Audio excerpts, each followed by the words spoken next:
please subscribe and don't forget to press the bell icon to get notified whenever we upload a new video.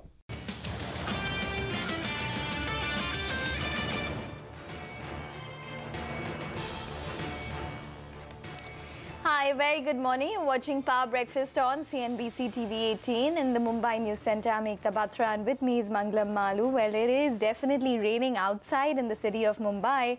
Let's see whether some of that rain is probably going to turn into some green for the markets. Hi, Let's see that, Ekta. Good morning. You know, it's a rainy, chilly morning here, but first up, let's take a look at the Asian markets. Remember, they're trading lower given the weakness that we saw in the US. Remember, the Wall Street Dow was up 300 points at one point in time. Weakness in the tech stocks took it lower by about 260 points. Ended at record highs, but still mixed. And as a result of that, we're seeing some weakness come by in the Japanese market as well, which is down about 0.6%. If you take a look at the Korean markets, they're marginally in the red, though recovering a bit, currently trading absolutely flat, the Kospi that there is. And we have Taiwanese index. That one too is seeing a cut of over 0.5%, but the Straits Time up about 0.3%. What does this mean for our markets? Well, the SGX Nifty, remember, we saw a flattish session with a mild negative bias in yesterday's trading session. The Nifty Bank was weak. The SGX Nifty indicates another 40 points as a gap down at open.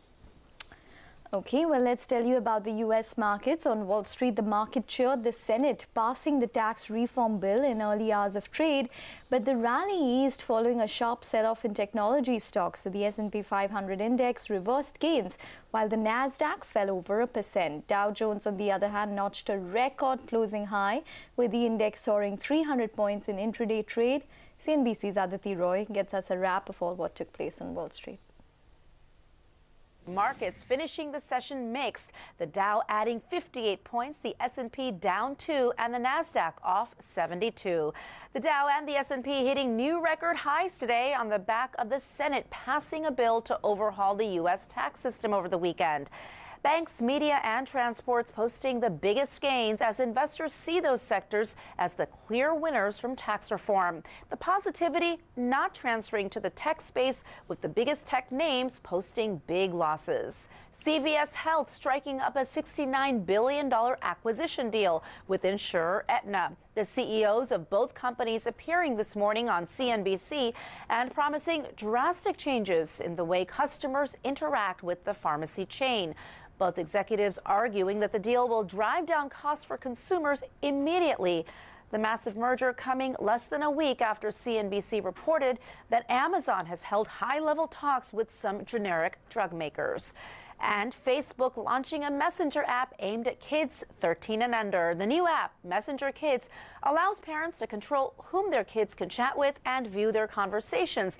The app is currently available for iPhone users and will launch for Android users in the coming months. And that's the action from the U.S. market. Back to you in Mumbai. All right, but the center of the stage was the Senate tax bill. In fact, the U.S. Senate passed the crucial tax bill. CNBC's Steve Leisman details out the pros, cons, and the impact on the U.S. economy. Business economists estimating the impact of the tax cuts on overall growth are finding positive but modest effects, and there's a significant question as to how long-lasting those effects will be. Economists at the National Association for Business Economics on average see a 0.2% kicker to GDP for 2018. At Goldman Sachs, they see it at 0.3% for 2018 and 19, but they see it as temporary. John Riding at RDQ also sees a 0.3% impact, but he thinks it's going to be more permanent. Supporters of the tax cut plan think it will increase capital spending that could boost worker productivity, boost worker wages and jobs. They also like the idea that it could cause trillions of repatriated foreign cash to come back from overseas, and it will reduce inefficiencies in the economy. Those who don't support the plan are worried about increased deficits, see the Federal Reserve having to tighten policy more than it otherwise would. They're concerned it would raise inequality as many of the benefits flow to the wealthiest Americans, and they're skeptical on the job and wage effects. John Riding at RDQ writes, quote, "The drop in the corporate tax rate would make the U.S. look competitive relative to overseas." Riding sees a permanent upward shift to growth, but Goldman says after GDP increases in 2018 and 2019, quote, "We note the effect in 2020 and beyond looks minimal and could actually be slightly negative," end quote. One of the big concerns has been about the $1 to $1.5 trillion in deficits that the bill could generate and whether it means higher interest rates. Rates have been on the rise as the chance for the bill's passage has increased, and the market now sees multiple rate hikes by the Fed as more likely next year. Steve Leisman, CNBC Business News. Okay, well, let's also listen into what Stephen Roche, Senior Fellow at Yale University, and former Treasury Secretary Larry Summers have to say about this mega tax reform in the U.S. I think you always have to be wary of the so-called unintended consequences, and this tax plan will have plenty of those. Yes, it'll be very generous in cutting taxes for American companies, even though they don't need the tax cuts, as the politicians would insist. But because the U.S. doesn't save, it will put pressure on our balance of payments deficit and our trade deficit. This plan, by putting pressure on national saving, will actually make our trade deficits worse. I mean, the gains that will be evident will be largely in the form of corporate earnings, but whether or not those are reflected as gains for the broad cross-section of Americans, that remains to be seen, and I'm highly dubious of that. I think this bill's very dangerous. There's pretty clear evidence looking across different states and looking when health insurance has been phased in and out. When people lose health insurance, they're less likely to get preventive care, they're more likely to defer health care they need, and ultimately they're more likely to die. An estimate that thousands will die as a consequence of this bill is actually a very conservative estimate, done much, much more carefully based on much more rigorous evidence than the absurd claims made by some that this bill will somehow pay for itself. All right, let's shift focus to the European markets then. By and large, across the European region, we saw a fair amount of green. The markets closed higher as Brexit talks as well as US tax plan took center stage. So almost 1.5% gain seen on both the DAX as well as the CAC. The FTSE, which is the British index, up about 0.5%. Across the periphery too, we saw a fair amount of green. If you take a look at the Italian index as well as the Spanish index, both of them up about 1%. What was underperforming? The Ukrainian index down about 1.5%, and the ATHEX, the Greek index, was down about 0.9% if you must. The emerging market space, we saw a flattish move as far as the Russian index is concerned, but the Brazilian index was up by about 1%. In Germany, the stock that was down was Dialog Semiconductors on fears that the Apple order might not come to it, and Dialog was down about 24%. Okay, well, the UK and European Union have failed to reach an agreement to move to the next stage of Brexit talks. The talks are understood to have broken down after the Democratic Unionist Party refused to accept concessions on the Irish border issue. Britain and the EU have reportedly agreed to avoid a hard border on the island of Ireland. In a press briefing in Brussels, European Commission President Jean-Claude Juncker said that there will still be 2 or 3 issues that needed to be agreed on. Meanwhile, British Prime Minister Theresa May agreed that a positive conclusion will still be within grasp and that talks would continue later on this week. I'm still confident that we can reach sufficient progress before the European Council of the 15th of December. This is not a failure. This is the start of the very last round. I'm very confident that we'll reach an agreement in the course of this week. All right, on to some geopolitical developments then. South Korea and the United States have launched a large-scale joint aerial drill. This comes a week after North Korea said it had tested the most advanced missile as a part of the weapons program that has raised global tensions. The joint exercise is designed to enhance readiness and operational capability and to ensure peace and security on the Korean peninsula. Meanwhile, the UN political chief is heading to North Korea on a rare 4-day visit at the invitation of the government for a wide-ranging discussion on policy issues of mutual interest and concern. All right, moving to other asset classes, the currency space, dollar is holding steady, largely unchanged from gains made overnight, while the pound has erased gains after talks between UK and EU failed to produce an agreement on Brexit. In the world of commodities, crude oil fell on profit-taking as the market eyed signs of rising US production.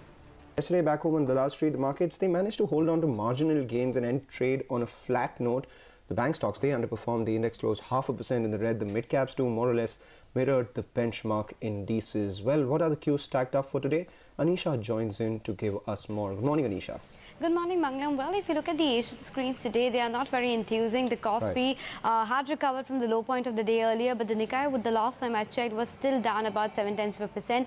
The SGX Nifty for starters was showing a gap down opening around 10,110 mark for us. The last time I checked, that one was down about 0.3%. So it doesn't look like it's going to be a very good opening for the Indian markets. If you look at the US markets as well, the Dow was up around 300 points at one point of time, but by the end of the day, it was just about 60 points. So that also closed off the high point of the day. Even the tech stocks underperformed yesterday as far as the US markets is concerned. And that's the reason we had the S&P as well as the Nasdaq closing in the red. In European markets, most of them closed in the green, despite a bit of negative news wherein the UK and the European Union failed to agree on the terms of Brexit. Perhaps they were reacting to the tax reform bill that the Senate passed over the weekend. And that's why the European markets were holding up in the green. But as you mentioned yesterday, the trade setup we had early in the morning was positive. We opened in the green, but we were not able to sustain on to the momentum. We went below the 25,000 mark on the bank Nifty, and that was really the drag Nifty lower, and we reached 10,100 as far as the Nifty is concerned, and the low yesterday was around 10,096. For today as well, the experts say that on the lower side we should watch out for a level of around 10,070-75. On the upside, if we go around 10,200, we might see some profit booking happening, is what experts are telling me. Also remember, the important cue lined up for the Indian markets is the RBI policy or the MPC meet that will start today. The results will be out tomorrow, so maybe the investors would like to sit on the sidelines ahead of that. As far as the fund flows picture of yesterday is concerned, that was not too enthusing as well, because we had the FII net sell figure of around 334 crores, and it was the DIIs yet again that pumped in around 776 crore in the cash markets. For today as well, the markets are expected to remain range bound. As I mentioned, the Fitch report that came in earlier regarding the cut in the Indian growth forecast for FY18 to 6.7% to from 6.9% earlier might also dampen the sentiment a bit, but overall it should be a day of consolidation yet again. Okay, and stocks, Anisha?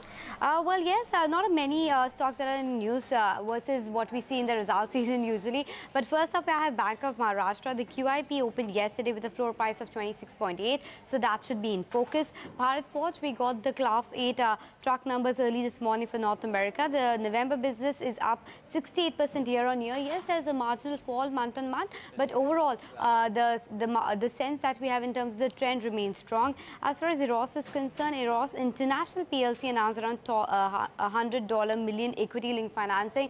It might just see a bit of impact as far as the domestic Eros is concerned. As far as the result reactions is concerned, GPT Infrastructure, good set of numbers. The revenue was down about 19%, but the margins improved, and that's the reason the profit grew by 27%. Lumex Auto, a decent set of numbers coming in. The revenue growth came in at 4%, the profit up around 14%. If you look at Sri Pushkar Chemical as well, good set of numbers because the revenue jumped by 22% and the profit also up around 13%. Alpha Geo, the revenue was up around 249% to 21.3 crores. The losses, however, remain stagnant around that 3 crore level. Just Dial, HDFC MF has bought around 9 lakh shares or 1.3% stake in the company, so that might remain in focus. And there are a lot of companies actually coming out with results today, so that is also something to keep an eye out on. Some names like Dish TV, Dollar Industries, Harrison's Malayalam, Zaks Industries, Plasti Blends India all come out with numbers today. Back to you. All right, Anisha, thanks a lot for that. We'll watch out for all those stocks, but the city, the Met Department and everyone is keeping an eye out on the cyclonic storm Oki, which is headed northwards from the Lakshadweep along India's western coast. High alert has been sounded in Maharashtra and Gujarat. Heavy rains, strong winds have been forecast over the next 24 hours. Maharashtra has announced schools to be shut today as a precautionary measure. Western Railways too have stepped up its monitoring. 24 people, most of them fishermen, were declared dead in Kerala and Tamil Nadu amid protests over slow rescue operations. Reports say over 600 fishermen were rescued from the seas alive. Nearly 100 are still missing. Government is set to unveil its midterm review of the foreign trade policy today. Remember, the FTP review was supposed to be released before the 1st of July. However, it was postponed as the government wanted to factor in exporters' feedback after the GST rollout. We learned from sources that the centre is planning to add and increase incentives on some export products. Rituparna Bhoyan joins in with the details on this. Well, good news first, if you're an exporter from a labor-intensive sector like handloom or handicraft or even leather, you could see an additional export-related incentive through schemes like MEIS. The idea is to ensure that Indian exporters from labor-intensive sectors gain more competitiveness in foreign markets while competing with exporters from Bangladesh, Vietnam, or even Pakistan, basically South Asian exporters. However, remember that this is a midterm review of the foreign trade policy, which means that there won't be any new schemes that would be announced. However, the Commerce Ministry will use this occasion to spell out India's strategy in increasing its share in the global trade arena. So there could be some targets which could be announced during the foreign trade policy. But net, what we understand is that there will be some tinkering that will be done to the MEIS scheme. Of course, there will be some forward-looking statements. And last but not the least, the foreign trade policy will be used as an occasion to consolidate the policy changes that has happened because of the GST regime and syncing it with India's foreign trade regime. With that, it's back to you. All right, Ritu, thanks a lot for that. As a result of which, we'll keep an eye out on a couple of these textile stocks. And you spoke about leather exporters. Mirza International is one stock that comes onto our radar. But all eyes will be on the crucial RBI policy decision tomorrow. The MPC members, headed by Governor Urjit Patel, will begin the two-day meeting today. Ahead of this crucial decision, Lata Venkatesh caught up with CNBC TV18's Citizen Monetary Policy Committee, and the unanimous expectation is of a no rate cut. It has to be seen in the context of the first quarter. In the first quarter, we do know what happened. It came down. There was a destocking issue. We knew the destocking was going to get sort of overcome in the second quarter. That showed up in manufacturing. The problem, of course, is we don't know, where we are on the cycle. Samiran, the growth looks like needs less support now, would you say? I don't think we need any particular stimulus at this moment, but at the same time, we should ensure that there are no more headwinds coming, which will kind of derail the growth process at this moment. Let's face it, that global growth it cuts both ways. While it helps us increasing exports, at the same time we have to be worried about the commodity price impact coming out of it. So from that perspective, we have to be much more careful. We have just done significant structural reforms. Sonal, let me get the global context as well in. Do you think the global growth is extremely positive? What should we expect in terms of rate cycles as well as global commodity prices? What should the MPC worry about? The world that we are stepping into in 2018 as of now does appear like this Goldilocks kind of a scenario can continue for the foreseeable future, and a bit of policy normalization continuing from the Fed on both rate cycle and on the balance sheet normalization.